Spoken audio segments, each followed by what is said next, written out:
In a room of polished world leaders, one man's raw truth shattered their silence, broke Barack Obama's heart, and woke a world that forgot how to feel. Tonight, his voice will haunt you. On October 18, 2024, Geneva's grand halls shimmered under soft chandeliers, bathed in calm music that barely masked a simmering tension. Global leaders gathered, their faces etched with the weariness of a world battered by conflict, hunger, and a yawning chasm of inequality. This summit was meant to be another staged spectacle, televised handshakes, hollow promises, and speeches that would fade into the ether. The air was thick with routine, the kind of diplomatic dance where words are plenty, but change is scarce. Reporters adjusted their cameras, delegates shuffled papers, and the world watched, half expecting nothing new. Then, a ripple broke the monotony. Barack Obama, now a revered elder statesman, entered with a quiet grace that commanded the room. His presence was a beacon, calm, composed, his suit crisp, his smile measured. Cameras swiveled toward him. Journalists leaned forward, anticipating his words later in the day. He was the summit's unspoken star, a man whose voice still carried the weight of history. But from the far left of the hall, a murmur stirred, faint at first, then spreading like wildfire across the delegate seats. "That's Ibrahim Traoré," someone whispered. Heads turned, eyes widened. Captain Ibrahim Traoré, the leader of Burkina Faso, stepped into the room, not with fanfare, but with a presence that felt like a storm gathering on the horizon. He wore no tailored suit, no gleaming cufflinks, no diamond-studded watch. His military uniform was simple, clean, unadorned, a stark contrast to the opulence around him. No gold pins, no pretense, just a sincerity that seemed to hum in the air. Some diplomats exchanged smirks. What could a man from a small African nation possibly offer? One muttered near the back. Others rolled their eyes, dismissing him as an outsider in their polished world. But Traoré didn't flinch. He took his seat, hands folded, eyes locked on the stage, his stillness louder than any grand gesture. No one could have foreseen that in just 1 hour, this man would silence the room, unravel hearts, and bring Barack Obama to tears. The summit's agenda was rigid. Global unity, post-pandemic recovery, scripted speeches delivered with practiced poise. Traoré's name wasn't on the speaker's list. The world's attention was fixed on familiar faces, on predictable rhetoric. But during a brief pause, a crack appeared in the protocol. A young female delegate from Niger rose, her voice trembling yet defiant. "I know this breaks the rules," she said, her words slicing through the hum of the hall. "But may Captain Traoré speak?" The room shifted uneasily. Eyes darted to organizers, who whispered frantically into headsets. A few delegates frowned, sensing disruption. But then, Obama, seated calmly in the front row, nodded once, his voice steady but firm. "I believe we should hear him." A ripple of murmurs followed. A few clapped hesitantly. Most watched in silence, unsure what to expect. Traoré stepped forward, unhurried, his boots echoing softly on the polished floor. No notes, no teleprompter, just a man and his truth. As he stood behind the podium, cameras zoomed in, journalists poised to tune out, expecting another vague plea from a struggling nation. But when he spoke, the world stopped breathing. "I come here not to talk of policies," he began, his voice soft but razor-sharp, cutting through the hall like a blade. "I come to speak of pain, and the promise born from it." The room stilled. His accent was clear, his honesty raw, his gaze unflinching. He looked directly at Obama, then at the cameras, as if addressing not just the hall, but every soul watching across the globe. "In the past year," he said, his words slow, deliberate, "I've seen boys digging through rotting trash for scraps of food. I've seen girls, barely 13, sold into marriage to survive. Not in war zones, but in villages forgotten by men in suits like you." Silence gripped the hall. Even the translators froze, their fingers hovering over keyboards. This wasn't politics. This was truth, unfiltered and searing. Obama shifted in his seat, his calm facade wavering. Traoré's eyes didn't waver. "You speak of rebuilding economies," he continued, his voice steady but heavy with grief. "But what do we say to a mother who watches her child die? Not from war, not from disease, but because a billion-dollar aid project never left your boardrooms?" A single breath echoed in the vast hall, but a collective gasp that felt like the world inhaling his pain. "No African child," he said, his voice rising just enough to pierce, "should grow up believing their life is worth less than a child in Paris or New York." His hands trembled, not with fear, but from the weight of holding back a storm of emotions. He paused, letting the silence settle, letting it accuse. Then, in a whisper that somehow thundered, he said, "I was not born to lead. I was born in a mud house with no light. My father died hauling bricks men's for men who never knew his name." Obama leaned forward, his eyes unblinking, his jaw tight. The room was no longer a summit, it was a confessional. "But I stand here," Traoré's voice cracking with raw conviction, his voice a confessor, because even the forgotten can rise. A sniffle broke the silence, and then another. Delegates who moments ago had smirked now sat frozen, their hearts exposed. Traoré's gaze found Obama again, and his words became a plea, a challenge, a prayer. "Sir," he said, "you once said, 'We are the change we seek.' But change doesn't come from Washington or Paris. It comes when the world stops treating Africans like a patient and starts listening to her as a prophet." Obama closed his eyes, a flicker of pain crossing his face. Something inside him shattered, and the world felt it, a crack in the armor of a man who had seen it all. Then Traoré's voice dropped, softer, heavier, as if pulling the room into his soul. "I had a brother once," he said, his words barely above a whisper. "His name was Khalifa." Every ear strained, every heart paused. We were kids. We played with old tires, chased goats, dreamed of rice and maybe meat on Sundays. A faint smile touched his lips, then vanished as he swallowed hard. When Khalifa was 10, he walked 5 miles to find bread. He never came back. Obama leaned back, his chest tightening, his breath uneven. "Someone stabbed him," Traoré said, his voice breaking, "over one piece of dry bread. That's what poverty does. It doesn't just steal food, it steals dignity. It teaches children to fight, not to live." The translator in the back stopped typing, tears streaming down her face. Traoré looked around the room, his eyes burning with quiet fire. "I know what you think of my country. Poor, violent, broken. But we are not statistics. We are not your project. We are people with names, with graves, with memories." He paused, his voice trembling with restrained fury. "My brother died for bread, but I'm here to feed a different hunger, a hunger for justice." Obama's eyes were locked on him, glossy, unblinking, his soul somewhere else entirely. Something was unfolding, something the world wasn't ready for. The air grew heavier, the room a crucible of grief and awakening. Traoré's voice never rose, but his words roared like thunder. "In Burkina Faso, we don't ask for pity, we ask for partnership. When your companies take our gold, we ask why our schools have no books. When your deals are signed in secret, we ask why our hospitals have no power." Behind him, a screen flashed cold statistics: world hunger, child mortality, illiteracy. But Traoré didn't point to them. He tapped his chest, his voice a low growl. "The real crisis isn't out there. It's in here, in our hearts." And then, for the first time, Barack Obama reached for a tissue.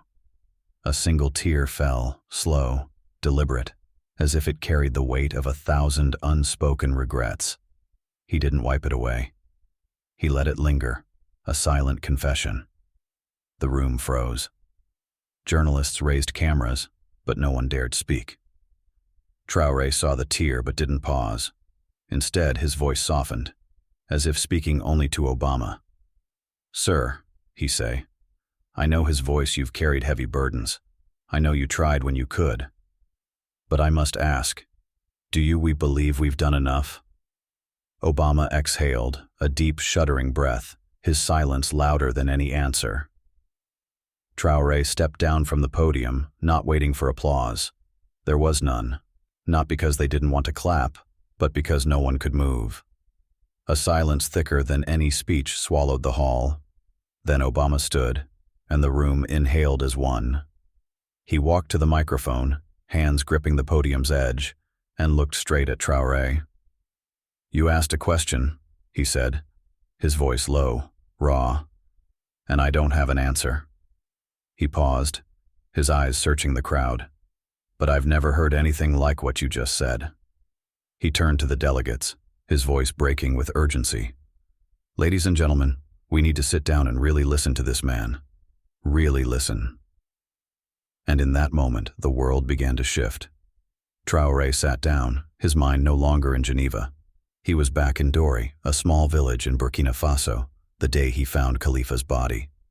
A neighbor had knocked, eyes heavy with sorrow.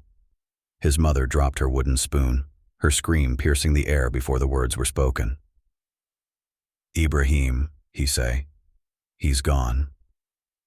His neighbor had no ambulance, no justice, just a torn shirt, red soil, and a silent grave. Ibrahim, just 12, stood trembling, holding a cup of water, not knowing how to cry. That memory flooded back in the summit hall, and a tear formed in his eye. He didn't fight it. Beside him, a South African delegate leaned over, her voice a whisper. "You don't know what you've done. You reminded us why we're here." Traoré nodded, silent. He wasn't here for applause. He was here for Khalifa. By morning, the summit hall buzzed with a new energy. Overnight, Traoré's speech had ignited the world. News channels looped the moment Obama's tear fell, the clips soaring past 100 million views in 12 hours. Social media erupted, Ibrahim Traoré trending in over 30 countries. But no one was prepared for what came next. Traoré returned to the stage, uninvited, unannounced, holding a small flash drive. "I want to share something," he said, his voice steady but heavy with purpose. He plugged it in, and the screen flickered. A shaky phone video appeared, the sound muffled by wind. It showed a school. No walls, no roof, just sticks. Children sat on stones, a woman teaching math on a cardboard chalkboard.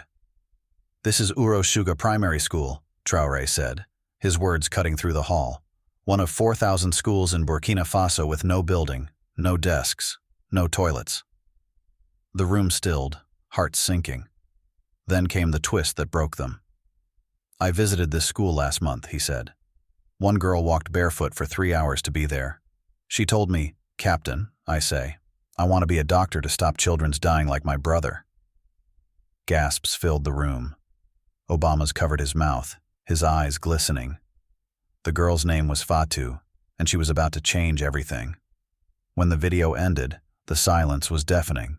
Not fear, but grief, guilt, awakening. Traoré held up a piece of paper, his hand steady, but his voice trembling. "She gave me this," he said. "She asked me to read it if I met someone powerful enough to help." He unfolded the letter, his voice slow, deliberate. "Dear Big Leader," he read, "my name is Fatou. I am 9 years old. My brother died in my hands last year because we have no hospital. I tried to carry him on my back, but he stopped breathing." Someone sobbed audibly. "I don't want toys," the letter continued. "I want books, shoes, a chair so I don't sit on ants." Traoré's voice cracked. She ended with this: "If you help, I'll be a doctor and help someone else, I promise." He folded the letter, his eyes burning with resolve. "Fatou is watching this summit right now on a neighbor's TV," he said, and the room broke. Delegates wept openly. Journalists forgot their pens. Obama's hand rested over his heart, his face raw with emotion. This wasn't a speech, it was a reckoning, a call to the world's conscience. But the summit's emotional peak was only the beginning. Barack Obama stood, unprompted, his voice heavy with a vulnerability the world rarely saw. "May I speak?" he asked. The moderator nodded, stunned. Obama walked to the podium, his face exposed, unguarded, not the poised leader, but a man laid bare. "When I was president," he began, his voice trembling, "I saw pain, but I never cried in public, not once." He paused, his eyes locked on Traoré. "But yesterday I cried because I realized I hadn't listened deeply enough, not to voices like Fatou's, not to leaders like Ibrahim." The room was stunned, the air thick with awe. "I visited a school in Kenya with no roof," he continued. "But I left. I didn't stay the night. I didn't sit on the dirt or hold a sick child like he has." He turned to Traoré, his voice breaking. "You reminded me who I wanted to be when I was young." He stepped off the stage and the world saw something rare, a man of power humbled by truth. Later that day, Traoré delivered one final blow. Unplanned, outside the summit's program, he held up an old photograph. "This is what we call a hospital in Djibo," he said.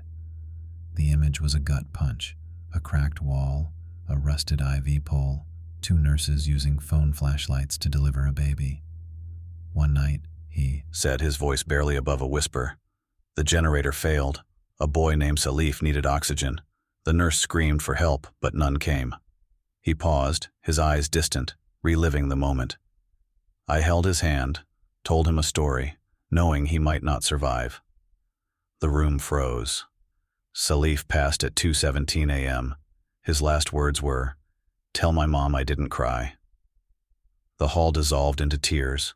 Traoré's quiet truth forced every leader to feel the weight of being forgotten, of poverty's cruel theft, of death unnoticed by the world. Until now. Hours later, a text from Obama arrived, short but seismic. "We need to do something immediately. Call me." Traoré looked at it, his eyes glistening, but said nothing.